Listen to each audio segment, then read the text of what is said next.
My name is Noreen.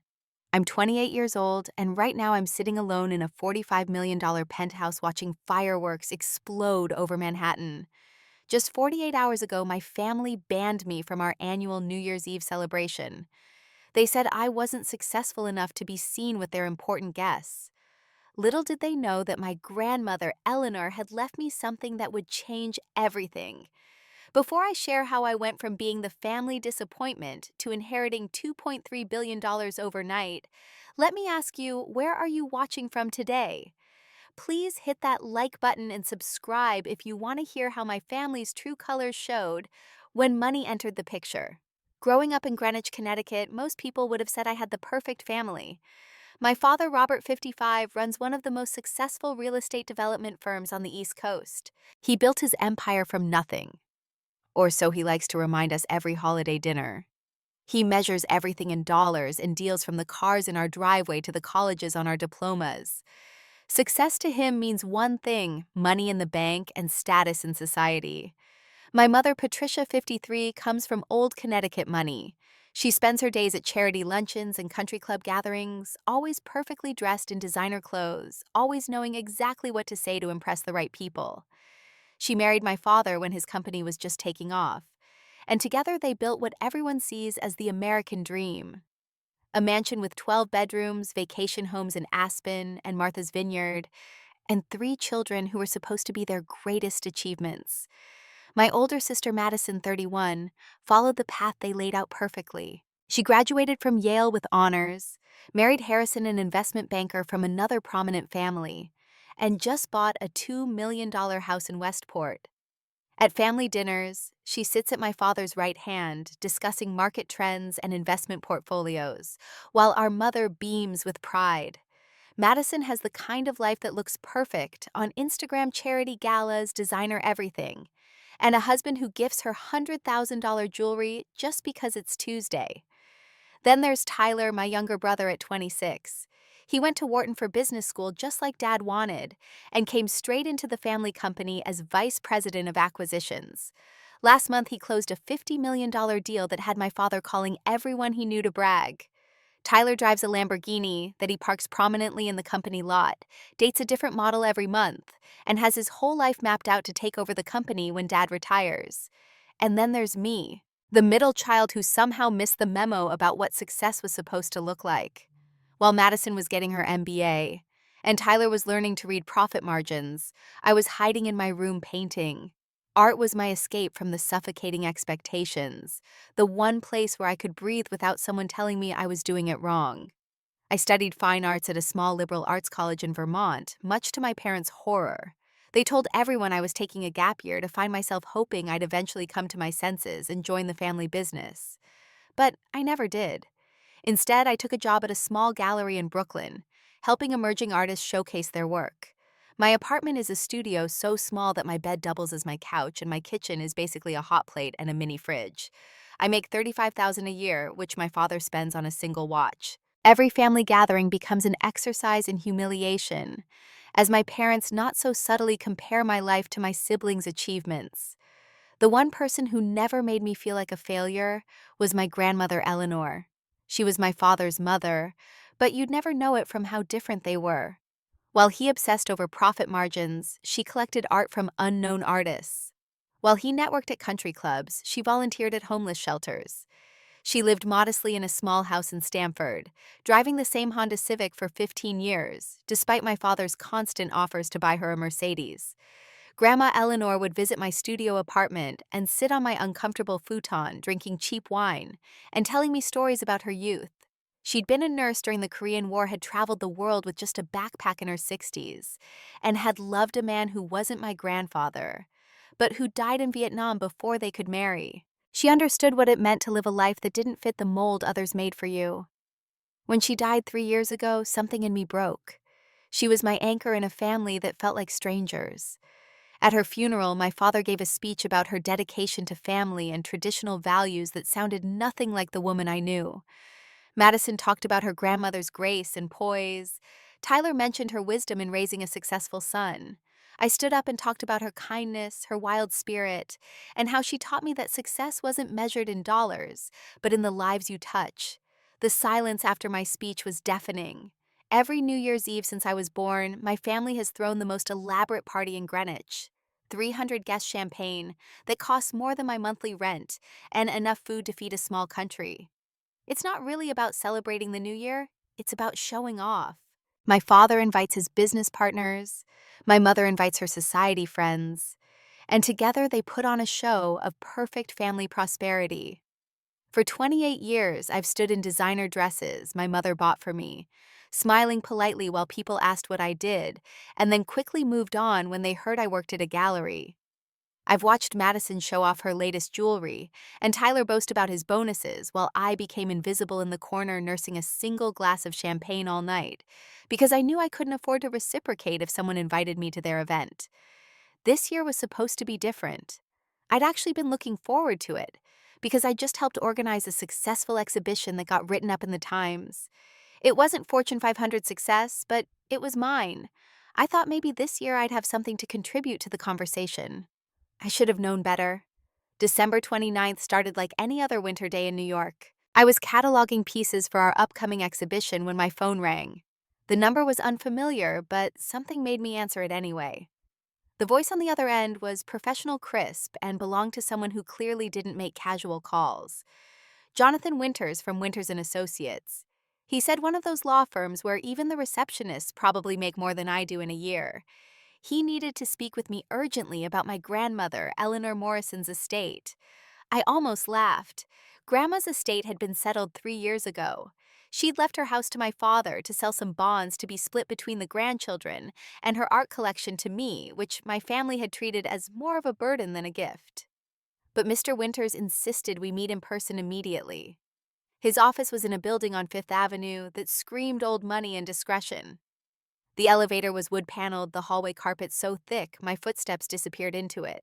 His office had floor-to-ceiling windows overlooking Central Park and furniture that belonged in a museum.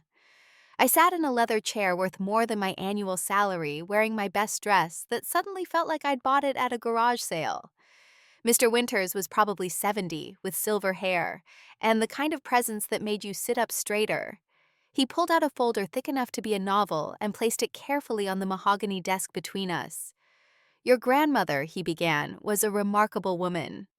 I wanted to say I knew that already, but something in his tone made me stay quiet. Eleanor Morrison had been keeping secrets. He explained for over 40 years. While everyone saw a modest nurse living on a pension, she'd been quietly building an empire. It started in the early 80s when she took her small savings and bought shares in a company called Apple, when everyone thought personal computers were a fad. She bought Microsoft when it went public. She invested in a small online bookstore called Amazon, when people laughed at the idea of buying books without touching them first. But it wasn't just tech stocks. She'd purchased real estate in San Francisco before the tech boom warehouses in Seattle, before Amazon needed distribution centers, and land in Austin, before it became the next Silicon Valley. She'd done it all through shell companies and trusts, keeping her name off everything living in that little house in Stamford, while sitting on a fortune that grew exponentially every year. The numbers Mr. Winters showed me didn't make sense at first. My brain couldn't process that many zeros.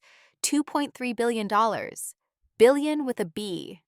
I asked him to repeat it 3 times, sure I was misunderstanding.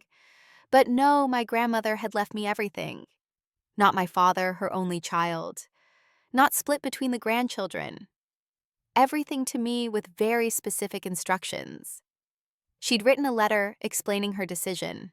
According to her will, it was to be held for 3 years after her death, before being executed. She wanted to see, she wrote, who would remember her for who she was not what she had.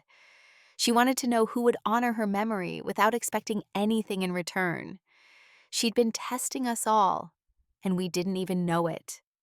Mr. Winters pulled out another document, this one a personal letter addressed to me. My hands shook as I opened it. Her handwriting was exactly as I remembered, precise and elegant. "My dearest Noreen," it began. "If you're reading this, then 3 years have passed, and you're about to learn what I've kept hidden for so long. I've watched you struggle in a family that measures worth by wealth, and I've seen you stay true to yourself despite the pressure to conform. You chose art over accounting, passion over profit, and authenticity over acceptance. She went on to explain how she'd tested everyone in the family 2 years before she died. She'd called each of them saying she was having financial troubles and needed a place to stay for a few months. My father had recommended a nice senior community and offered to pay for it, but said his house wouldn't be suitable because of his business entertaining. Madison had worried about how it would look to have Grandma sleeping in their guest room when they had important people over. Tyler had just started his job and said his apartment was too small, though I knew he had 3 bedrooms. When she'd called me, I'd immediately offered my studio. I'd said we'd figure it out, that I'd sleep on the floor if needed. I remembered that call, remembered panicking about how I'd afford to feed both of us, but never questioning whether I'd take her in. She'd never taken me up on it, saying a friend had come through, and I'd never thought about it again. But she had thought about it. She'd thought about who offered excuses and who offered help. She'd thought about who loved her and who loved the idea of inheriting from her. And she'd made her choice. The will was ironclad, Mr. Winters assured me. She'd updated it every year with the best estate lawyers money could buy. There would be no contesting it, no loopholes for my family to exploit.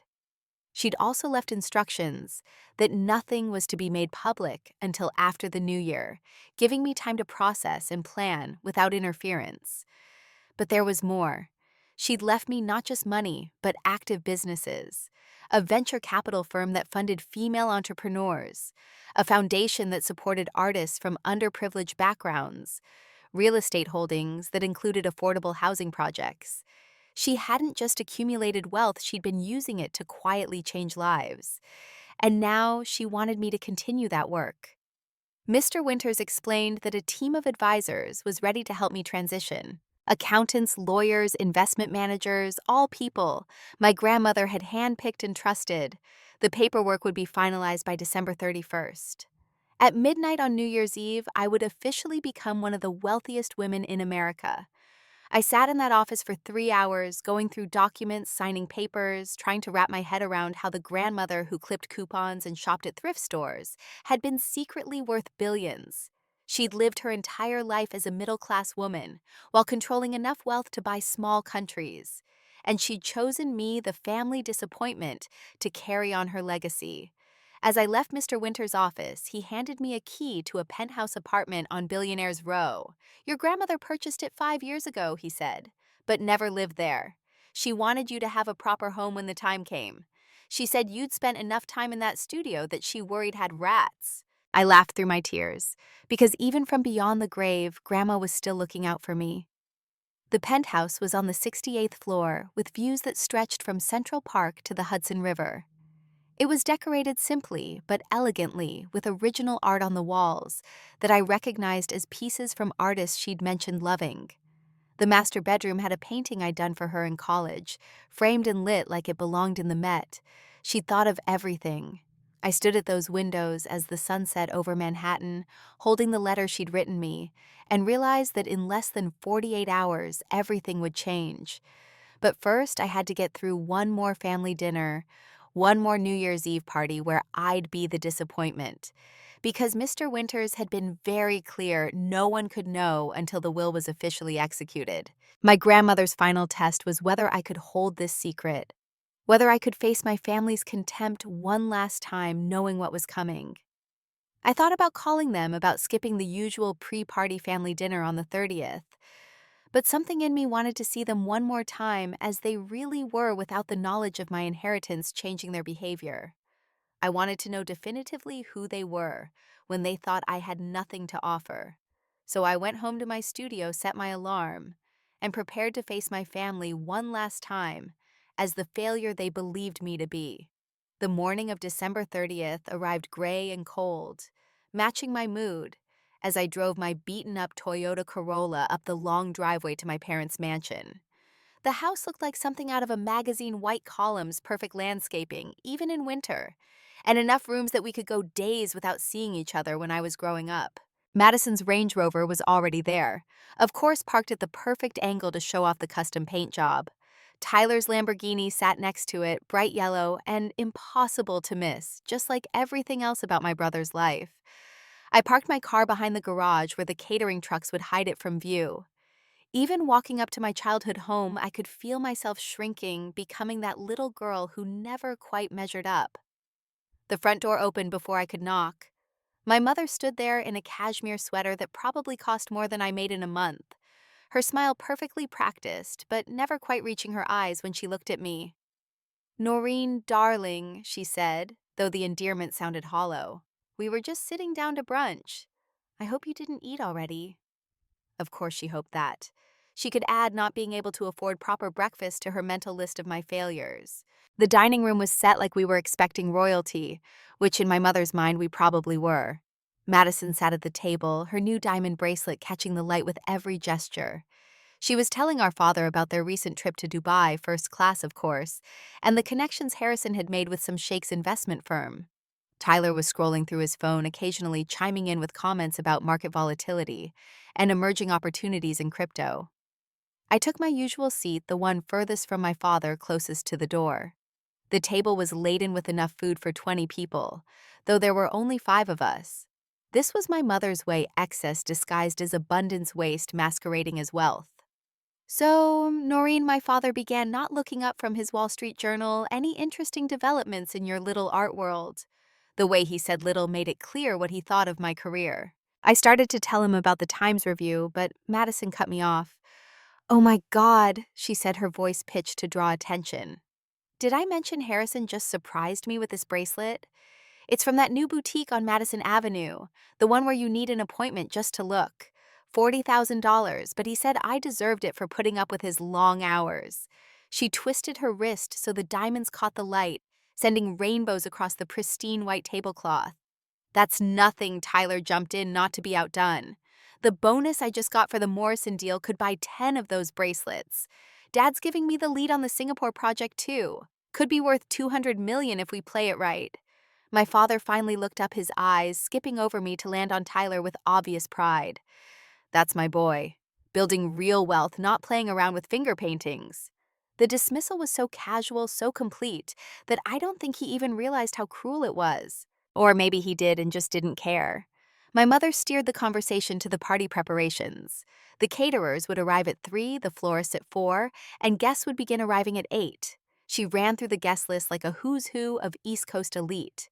The governor would be there, along with several Fortune 500 CEOs, ambassadors, and old money families whose names appeared on hospital wings and museum galleries. About the party, my father said, setting down his paper with the kind of deliberation that meant bad news was coming. "We've been thinking about the guest list and the image we need to project this year. It's a very important gathering," my mother added, her manicured fingers drumming on the table. "The Weatherbys will be there, and you know they're considering partnering with your father's firm on the Miami development. And the Chens are bringing their son," Madison said with a smirk.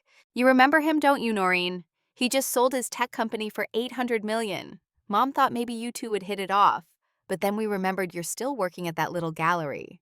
The way she said it made it clear they'd already discussed this, probably laughed about it. The idea of successful Michael Chen being interested in me was apparently hilarious. "The thing is," my father continued, "we need to present a certain image. Success breeds success. When people look at our family, they need to see achievement, ambition, excellence." He paused, finally making eye contact with me. "And frankly, Noreen, you don't fit that image." The words hung in the air like a physical presence. Even though I'd heard variations of this my whole life, it still stung. My mother jumped in, trying to soften the blow in her way. "It's not that we're ashamed of you, dear," though her tone suggested otherwise. "It's just that when the Vanderbilts ask what our children do, it's embarrassing to say one works at a gallery that nobody's heard of. Madison runs charity galas that raise millions. Tyler's bringing in deals that make headlines. And you're—" "What, hanging pictures? I helped organize an exhibition that the Times called groundbreaking," I said quietly. "The Times reviews everything," Tyler scoffed. "They probably needed to fill column space. Real success is measured in dollars, not newspaper mentions that nobody will remember next week." My father nodded approvingly at Tyler's words. "Exactly. Which brings me to my point. This year's party is for people who've achieved something significant, people who contribute to society in meaningful ways, people who understand what success looks like." "So what are you saying?" I asked, though I already knew. "I'm saying," he replied with the same tone he used to fire employees, "that it would be best if you didn't attend this year." You can come for dinner next week when it's just family, but tomorrow night we need to focus on people who matter. The silence that followed was deafening. Madison was examining her bracelet, Tyler was back on his phone, and my mother was straightening already straight silverware. They'd clearly discussed this beforehand, decided as a family that I wasn't worth including. Madison fake coughed and added, "Plus, honestly, Noreen, what would you even talk about with these people? Your little art projects. That time you sold a painting for $500. It would be awkward for everyone." "We're doing this for you too," my mother said, reaching over to pat my hand with her cold fingers. "You'd be uncomfortable around such successful people. You'd feel out of place. This way you can spend New Year's Eve however you want, maybe with your artist friends." She said artist friends like they were imaginary, like the idea of me having any friends at all was questionable. I looked around the table at my family, these people who shared my DNA but felt like strangers. My father had already gone back to his paper. The decision made my dismissal complete. Madison was taking selfies with her bracelet. Tyler was texting someone, probably his latest model girlfriend. My mother was mentally moving on to flower arrangements. "I understand," I said, standing up slowly. My chair scraped against the floor, the sound harsh in the perfect room. "Good," my father said without looking up. "Glad you're being reasonable for once. Maybe this will motivate you to make something of yourself this year. When you've achieved something worth celebrating, you'll be welcomed back." I walked toward the door, my footsteps silent on the thick Persian rug that cost more than my annual salary. At the threshold, I turned back to look at them one more time. They'd already moved on, discussing party details as if I'd never been there at all. As if excluding their daughter from a family celebration was just another item on the agenda, handled and forgotten. "Is there anything else?" my mother asked, noticing I was still standing there. "No," I replied. "Nothing at all." As I walked through the foyer past the family portraits, where my smile grew smaller with each passing year, past the awards and accolades that all belonged to everyone but me, I felt something shift inside me. This was the last time I'd leave this house feeling small, the last time I'd let them make me feel like nothing. Outside, my Toyota looked even shabbier next to the luxury cars, but I patted its hood affectionately. This car had gotten me to job interviews, art shows, and tiny apartments. It had been more reliable than the family inside that mansion. And tomorrow night, while they celebrated with people who measured worth in portfolios and profit margins, I'd be somewhere else entirely. The drive back to Brooklyn was a blur. I kept thinking about my grandmother, about the secret she'd kept for so long. How many family dinners had she sat through listening to my father brag about his success, knowing she could buy his company with her pocket change? How many times had she watched them dismiss me while knowing she'd chosen me to inherit everything? That afternoon, I got a text from my mother. "Don't take it personally, dear. When you're ready to be serious about life, we'll be here." I deleted it without responding. Then came one from Madison. "Sorry about brunch. Dad's just stressed about the party. Maybe if you got a real job." I deleted that too. Tyler didn't bother texting. He'd already forgotten I existed. As the sun set on December 30th, I sat in my studio apartment one last time, surrounded by canvases I'd painted and dreams my family didn't understand. Tomorrow, everything would change. Tomorrow, while they toasted to their success with champagne and shallow conversations, I'd be watching the ball drop from a penthouse they couldn't even imagine I owned. Tomorrow, the family disappointment would become the family's biggest surprise. But tonight, I packed a small bag, watered my plants, and prepared to leave this life behind. Not because I was ashamed of it, but because Grandma had given me the chance to show them that success isn't always what it seems. That sometimes the person you dismiss at the dinner table is the one holding all the cards. That sometimes the family failure is actually the only success that matters. December 31st arrived with a pristine blanket of snow covering Manhattan, making even the grimiest streets look magical. I spent the morning in my studio taking one last look at the life I was leaving behind. The cramped space that had been my sanctuary for 3 years, where I'd painted through heartbreaks and family rejections, where I'd eaten countless bowls of ramen while dreaming of making it as an artist. I wasn't abandoning it out of shame. I was graduating from it, moving forward into something my grandmother had made possible. By noon, Mr. Winters had called to confirm everything was in place. At exactly midnight, the entire estate would transfer to my name. Bank accounts, investment portfolios, real estate holdings, everything. He'd arranged for movers to pack up my studio next week and a car service to take me to the penthouse. I declined the car, choosing to take the subway one last time, my small overnight bag, the only thing I carried into my new life. The penthouse was even more spectacular in daylight.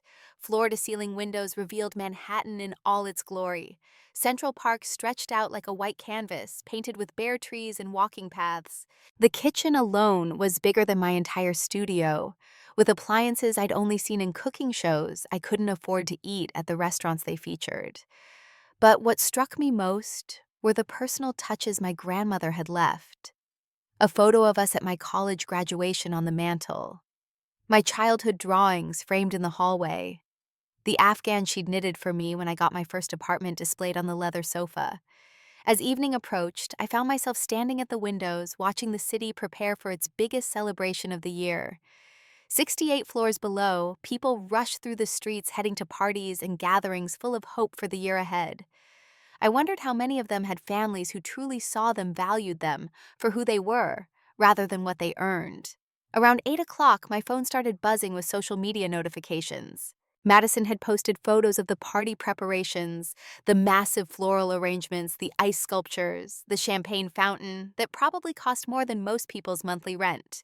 Look at our amazing New Year's Eve setup. So blessed to celebrate with family and success. Her caption was followed by dozens of hashtags about luxury success and grateful living. Then came Tyler's post videos of him popping $1,000 champagne bottles, his girlfriend of the week, posing in a dress that was more sequins than fabric. Living my best life with the best people. Money talks, everything else walks. The comments were full of fire emojis and congratulations from people who probably hoped to get invited to the next party. My mother had posted a family photo from last year's party, strategically cropped to exclude me.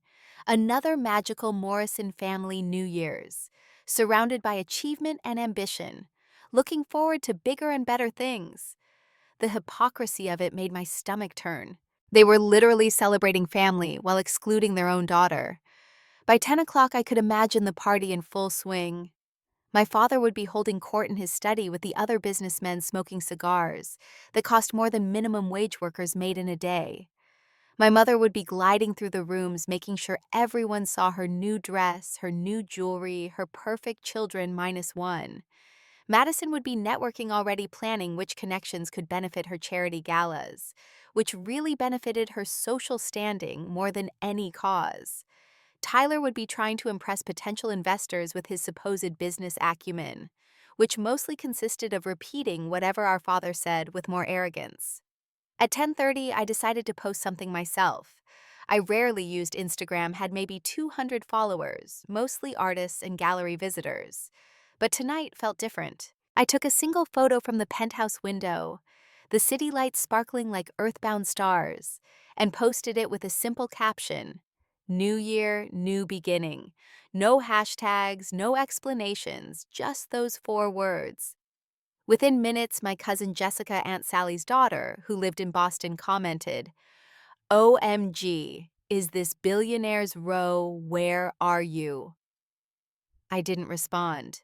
Then came another comment from someone who'd gone to college with me. "Girl, this view, whose place is this?" By 11 o'clock, my phone was exploding. Tyler called first. His voice was loud, competing with party noise in the background. "What kind of attention-seeking stunt is this? Whose apartment are you pretending to be in? It's pathetic, Noreen. Delete it before anyone important sees it and embarrasses the family even more." I let him rant for 30 seconds before saying, "It's mine, Tyler. Grandma Eleanor left me more than anyone knew." He actually laughed. Grandma barely had anything. Dad said her estate was maybe $1 million at most, and that went to him for taking care of her affairs. "Stop lying and delete the post. Check the news tomorrow," I said calmly. "Winters and Associates will be publishing the estate announcement at 9 a.m. sharp." Then I hung up. Madison's text came in rapid fire. "This is sad even for you. Stop pretending to have money you don't have. Are you having some kind of breakdown?" Should we call someone, then delete this right now before Harrison's colleagues see it and think we're associated with someone this desperate? At 11:45, my father called. His voice was different from Tyler's, not just angry, but coldly furious. I don't know what game you're playing, but this ends now. Whatever friend's apartment you're borrowing for photos, whatever delusion you're under, it stops tonight. You've already embarrassed us enough by existing. Don't make it worse with these obvious lies. It's not a lie, I said, my voice steady despite my racing heart. Grandma Eleanor left me her entire estate, $2.3 billion. The silence on the other end was deafening. Then he laughed, but it wasn't a real laugh. It was the sound of a man who couldn't process what he was hearing. Eleanor barely had enough to pay for her funeral. I handled her finances for the last 5 years of her life. She had nothing. She had everything, Dad. She just didn't trust you enough to tell you. She bought Apple in the 80s, Microsoft when it went public, Amazon, when people thought online shopping was a fad. She owned buildings in San Francisco, Seattle, Austin. She built an empire while pretending to be a middle-class retiree, and she left it all to me. You're delusional, he said. But I could hear doubt creeping into his voice. If this is true, which it isn't, I'm her son, her only child. It would come to me. Read the announcement tomorrow. Winters and Associates, 9 a.m. The will was updated every year for the past decade. She left you nothing because you offered her nothing when she needed it. She tested all of us, Dad, and only I passed. The clock on the penthouse wall showed 11:58. In 2 minutes, it would be official. In 2 minutes, I would go from having $35,000 a year to having billions. This is impossible, my father was saying. I'll contest it. I'll prove you manipulated her. You'll do nothing, I interrupted. Because it's already done. Happy New Year, Dad. I hung up and turned off my phone. The clock struck midnight. Across the city, fireworks exploded in brilliant colors reflecting off the windows of my penthouse. My penthouse. Legally, officially, irrevocably mine. Down in Greenwich, I knew my family's party would be in chaos. My father would be on his phone with lawyers who couldn't help him. My mother would be trying to maintain composure while her perfect world cracked. Madison would be frantically Googling, trying to understand how her failed sister could own a penthouse on Billionaire's Row. Tyler would be doing math calculating what 2.3 billion meant, realizing it was more than he'd make in 100 lifetimes. I poured myself a glass of champagne from the bottle Mr. Winters had left of vintage worth more than my monthly rent used to be. But I didn't feel like celebrating. Not yet. Because this wasn't about revenge or proving them wrong. This was about my grandmother's faith in me, her belief that I would use this wealth differently than they would have. I found the second letter she'd left, the one Mr. Winters said to open after the transfer was complete. Her handwriting seemed to glow in the light from the fireworks. My dearest Noreen, if you're reading this, then it's done. You're probably feeling overwhelmed, maybe guilty, possibly angry at the secrets I kept. Don't be. Every choice I made was deliberate, including the choice to hide my wealth from a family that would have valued me differently if they'd known. I watched your father chase money his entire life, never satisfied, always needing more. I watched your siblings learn that love was conditional on achievement, that worth was measured in dollars. But you, my dear, you chose differently. You chose art over arithmetic, passion over profit, meaning over money. The wealth I'm leaving you isn't just currency, it's capability. The ability to change lives to support dreams, to prove that there's more than one way to be successful. Use it wisely, but more importantly, use it kindly. The world has enough billionaires who hoard wealth. Be different. And about your family, they'll come calling now. They'll suddenly remember how much they love you, how they always believed in you, how they never meant those cruel words. You'll have to decide whether to let them back in. But remember, this someone who only loves you when you're useful isn't someone who loves you at all. Live beautifully, my dearest girl. You always have, even when you had nothing. Now show them how beautiful life can be when you have everything. I stood there holding her letter, watching the city celebrate below, and felt the weight of her trust. Tomorrow would bring chaos. Tomorrow would bring lawyers and accountants and family members who suddenly remembered my phone number. Tomorrow would bring challenges I couldn't imagine. But tonight, in the quiet of my new home, surrounded by the art my grandmother had collected and the dreams she'd made possible, I raised my glass to the window where her photograph sat. "Thank you, Grandma," I whispered, "for seeing me when no one else did, for believing in me when I didn't believe in myself, for teaching me that wealth isn't about what you have, but what you do with it." The fireworks continued outside, painting the sky in gold and silver, red and blue. A new year had begun, and with it, a new chapter of a story my family never saw coming. The disappointment had become the inheritor, the failure had become the future, and tomorrow, the whole world would know. The first morning of the new year arrived with the kind of crystalline clarity that only comes after a snowstorm when the world looks fresh and new and full of possibility. I woke up in the emperor-sized bed in my penthouse for a moment, thinking I was dreaming. But the spectacular view of Central Park covered in snow reminded me that this was my new reality.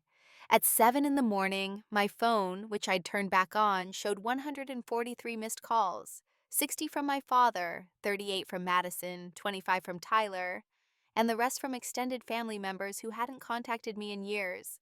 The text messages were in the hundreds. I didn't read any of them. Not yet.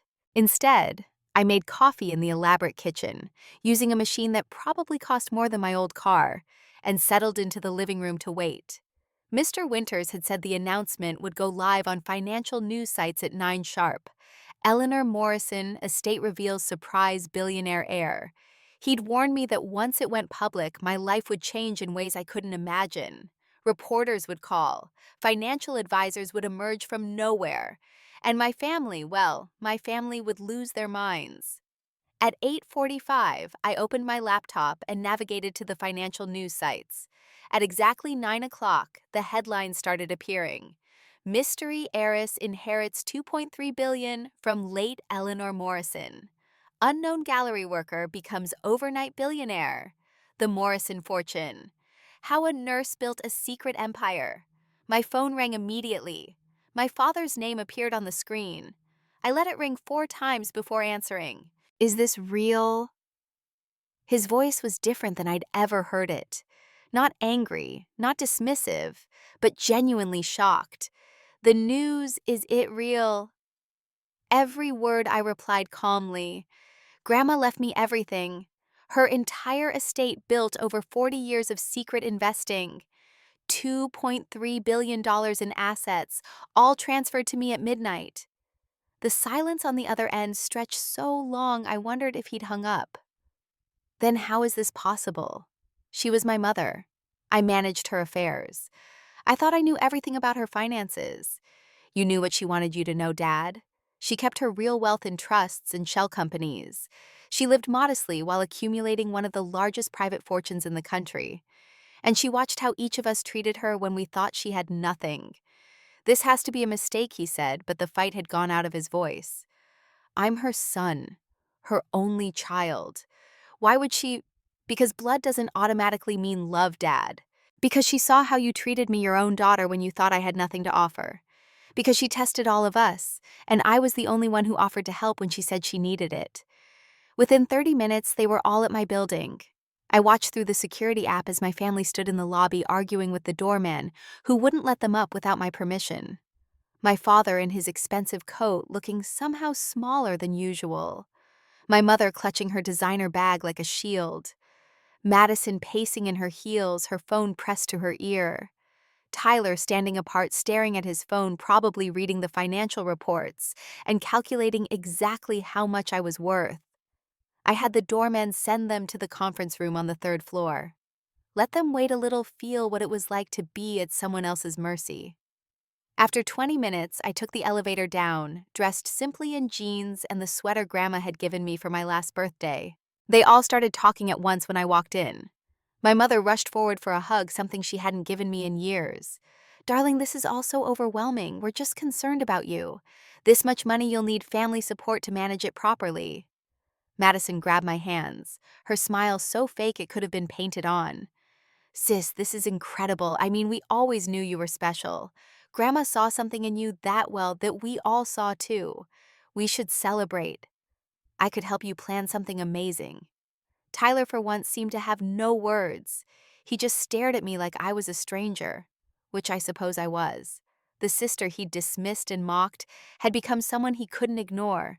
My father stood by the window, his back to us all. When he finally turned, his face was a mask of control, but I could see the cracks. Noreen, he began, his CEO voice in full effect. This is a lot to process, for all of us, but we're family. Whatever happened yesterday, whatever was said, we need to come together now, for your grandmother's memory. I almost laughed. Yesterday you banned me from a family party because I wasn't successful enough. You said I was an embarrassment, that I didn't fit the image you wanted to project. And now suddenly we need to come together. My mother jumped in, her voice honeyed with false warmth. Sweetheart, that was just a misunderstanding. We were stressed about the party. You know we've always loved you, always wanted the best for you. Really?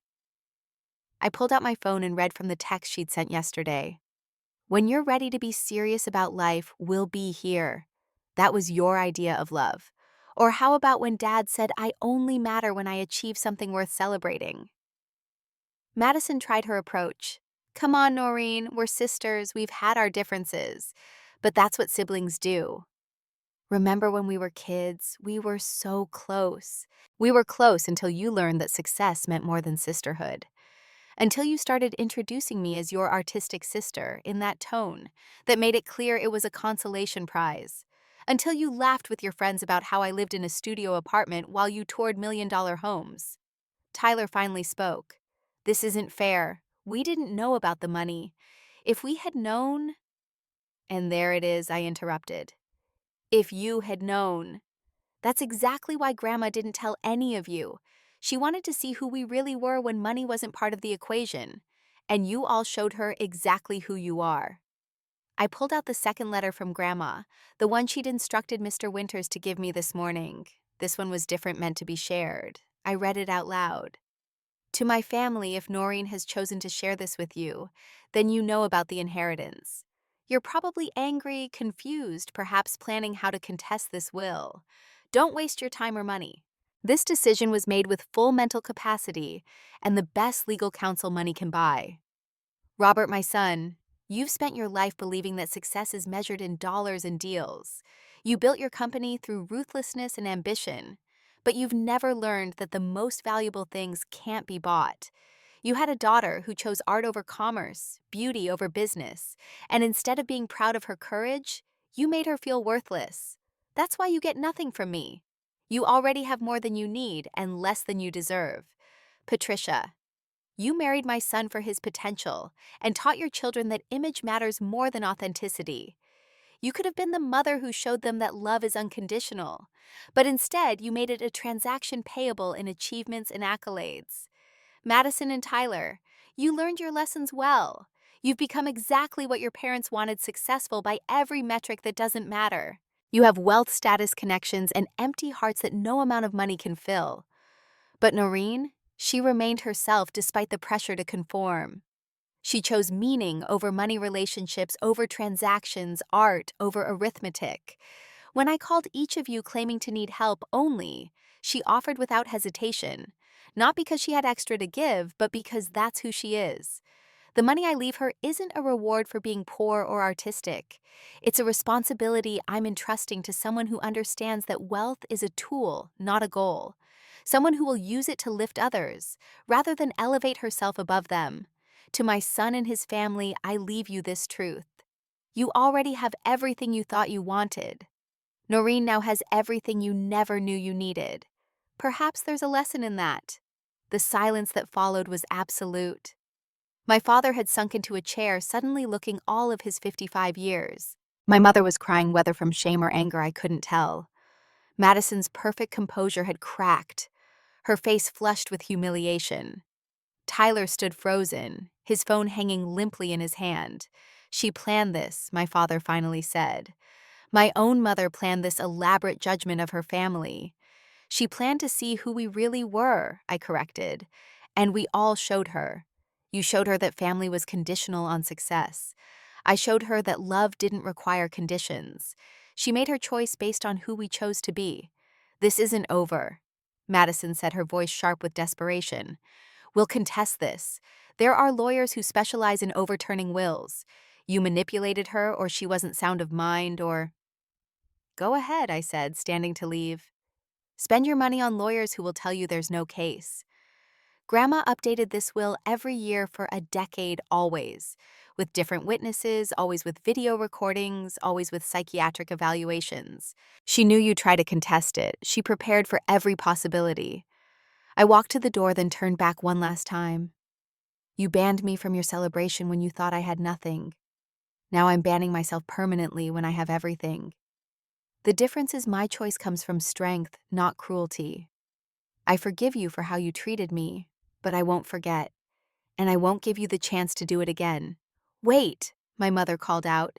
You can't just cut us off. We're your family. No, I replied. You're relatives. Family shows up when you have nothing to offer. You only showed up when you found out I had everything to give. There's a profound difference. 1 year has passed since that morning in the conference room, and I'm standing in the same penthouse looking out at the same view. But everything else about my life has transformed completely. The first few months were the hardest. The media attention was relentless, reporters calling me the billionaire Cinderella and the secret heiress. My family tried everything to get my attention. They gave interviews painting themselves as victims of a cruel grandmother's manipulation. They sent flowers, gifts, letters of apology that read like legal documents designed to establish reconciliation. Madison even showed up at a charity gala I attended, trying to corner me for a tearful public reunion that would have made great headlines and better leverage. But I held firm to my boundaries. Mr. Winters had introduced me to an excellent security team and public relations firm. They helped me navigate the sudden fame while maintaining my privacy. The gallery where I'd worked offered me a promotion to director, which I politely declined. Instead, I bought the building and turned it into a nonprofit arts center, offering free classes to underprivileged youth. My former boss now runs it with a budget that lets her focus on art instead of profit margins. The venture capital firm my grandmother had quietly run began to flourish under my leadership. We exclusively fund women entrepreneurs, minorities, and people from backgrounds like mine who have big dreams but no family connections. In the past year, we've launched 43 new businesses, and 38 of them are thriving. The 5 that failed taught us valuable lessons about resilience and second chances. The affordable housing projects grandmother had started expanded into a full foundation. We've built or renovated 2,000 units this year, all designed to be beautiful as well as functional. Because I believe everyone deserves to live somewhere that feels like home, not just shelter. Each building has art from local artist gardens, maintained by residents, and community spaces, where neighbors become friends. I kept my promise about the charity work. $1 billion went into a foundation that funds everything from cancer research to art therapy programs. Another $500 million created scholarship programs for students whose parents think their dreams aren't practical enough. The letters I get from those kids telling me how they're studying music or poetry or dance without guilt, those are worth more than any amount in my bank account. My personal life transformed in ways I never expected. Without the constant weight of feeling like a failure, I discovered who I really was. The anxiety that had plagued me for years, always feeling not enough, gradually faded. I started painting again, not to prove anything, but simply because I loved it. Some of my work now hangs in galleries' anonymous donations that critics praise without knowing the artist is worth billions. 6 months ago, I met David at a pottery class I was taking in Brooklyn. He didn't know who I was, just thought I was someone who liked making lopsided bowls and laughing at my own mistakes. He's a sculptor who teaches at a community college and lives in a studio apartment not unlike my old one. When he finally Googled me after our 5th date, he nearly ended things terrified of the world I lived in. It took weeks to convince him that I was still the same woman who got clay in her hair and burned toast regularly. We've been together for 6 months now, taking things slowly, building something real. He refuses to let me pay for everything, insists on splitting checks when his professor's salary allows, and treats me exactly the way he did before he knew about the money. His love feels genuine because it started when he thought I had nothing more to offer than myself. The most interesting development has been watching my family from a distance. The information comes to me through social media and occasional updates from relatives who still speak to me. Mainly my cousin Jessica, who never treated me differently before or after the inheritance. Madison's marriage fell apart 8 months after my inheritance became public. Harrison, it turned out, had been counting on eventually accessing the Morrison family fortune through my father.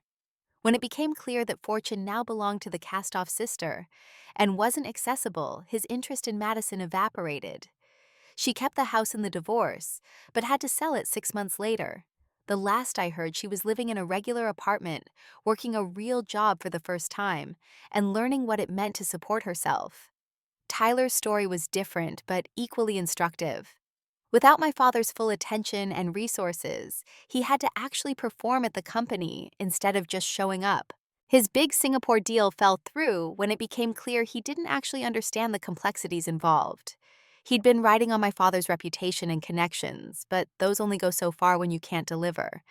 He left the company 6 months ago to start his own firm. It failed within 3 months. He's now working for a competitor, starting at the bottom, learning what he should have learned years ago.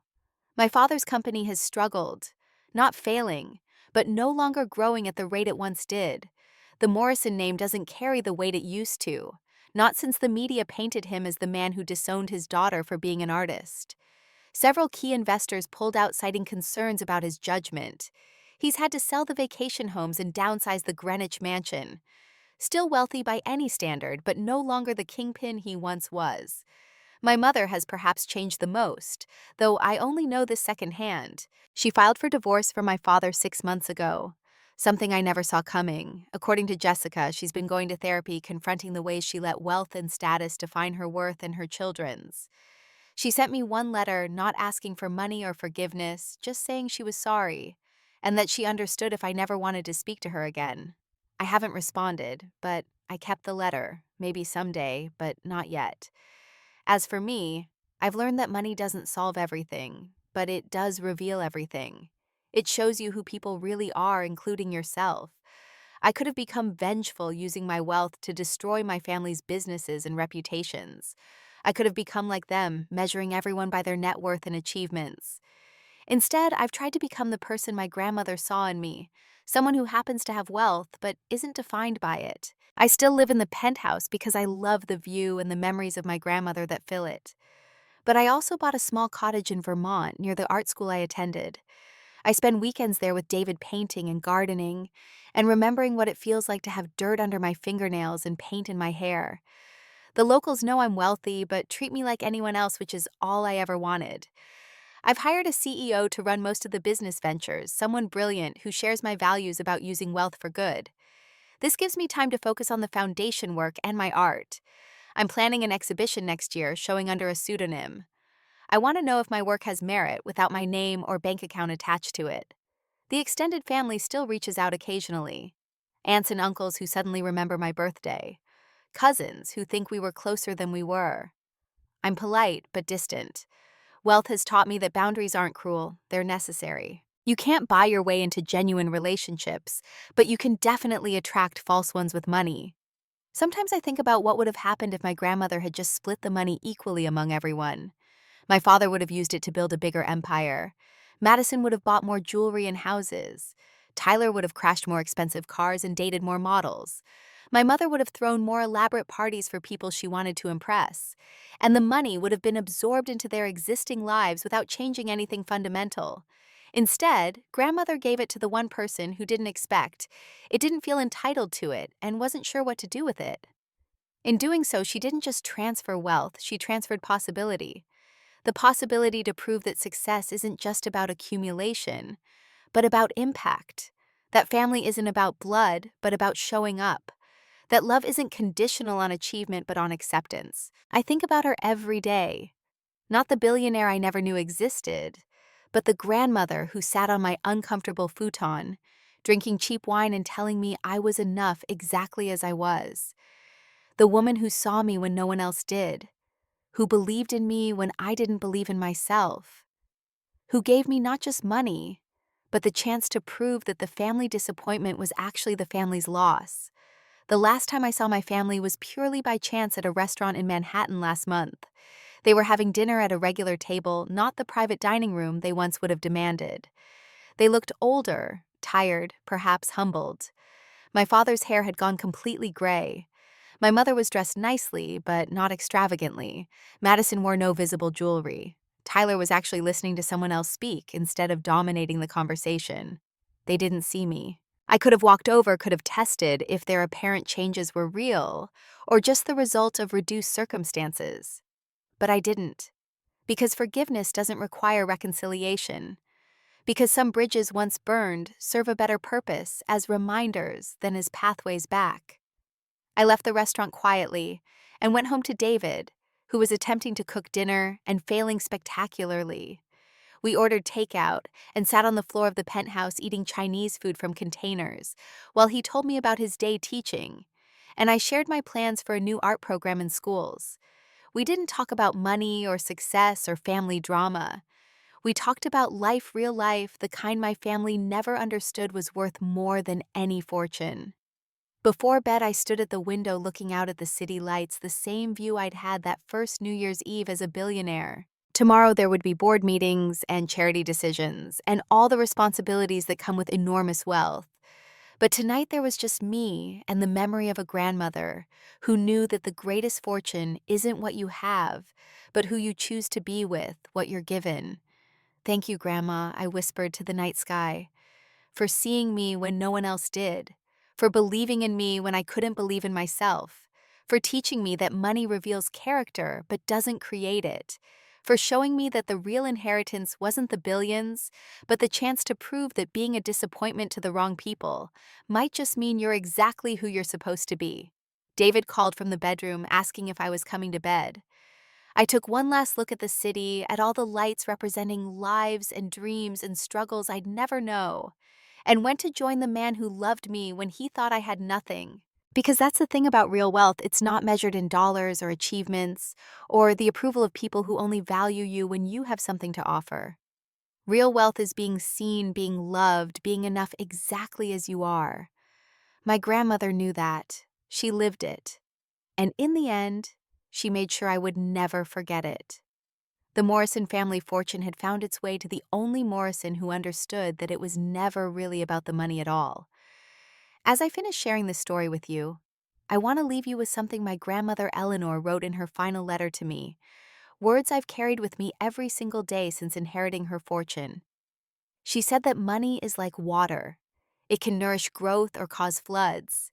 It can be hoarded until it becomes stagnant, or shared until it brings life to everything it touches. The choice is always ours. Looking back now, I realize that being banned from that New Year's Eve party was the greatest gift my family ever gave me, though they'll never understand why. It freed me from seeking their approval, from measuring my worth by their standards, from believing that success looked like anything other than being true to yourself.